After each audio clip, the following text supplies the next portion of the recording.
चालाक लोमड़ी और मूर्ख कौवा। घने जंगल के बीचों बीच एक बड़ा सा पेड़ था। उस पेड़ की सबसे ऊंची डाली पर एक काला चमकदार कौवा रहता था। वो बहुत घमंडी था और उसे अपनी आवाज पर बहुत गर्व था, जबकि उसकी आवाज सच में कर्कश थी।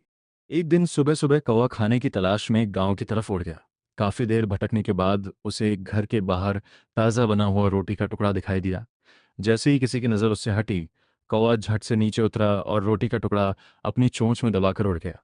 वो खुश होते हुए वापस अपने पेड़ पर आ बैठा और सोचने लगा, आज तो मज़ा आ जाएगा, कितना स्वादिष्ट खाना मिला है। उसी जंगल में एक बहुत ही चालाक और भूखी लोमड़ी रहती थी। वह कई दिनों से ठीक से कुछ खा नहीं पाई थी। जैसे ही उसकी नज़र उस पेड़ पर बैठे कौवे और उसके मुंह में दबे रोटी के टुकड़े पर पड़ी, उसके मुंह में पानी आ गया। लोमड़ी ने सोचा, अगर मैं सीधे मांगूंगी तो यह कौवा मुझे कुछ नहीं देगा। मुझे अपनी चालाकी का इस्तेमाल करना पड़ेगा। वह पेड़ के नीचे आई और मीठी आवाज में बोली, अरे वाह, ये कौन है जो इस पेड़ की शोभा बढ़ा रहा है? क्या ही सुंदर पक्षी है।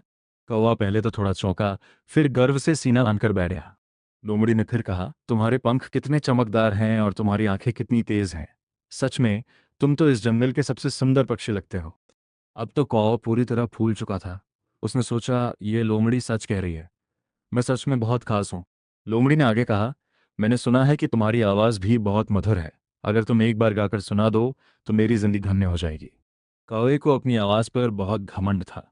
उसने सोचा, आज मैं इसे अपनी सुरीली आवाज़ का जादू दिखा देता हूँ।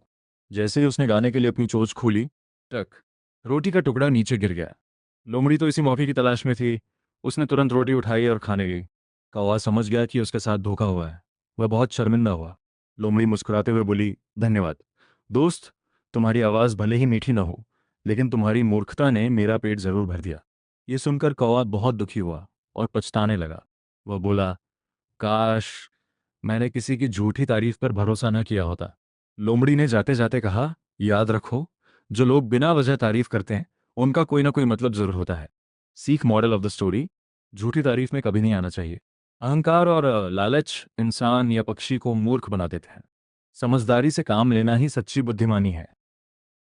चालाक लोमड़ी और मूर्ख कौवे की कहानी का मुख्य नैतिक पाठ, मॉरल यह है कि हमें चापलूसों से सावधान रहना चाहिए और झूठी प्रशंसा के बहकावे में नहीं आना चाहिए।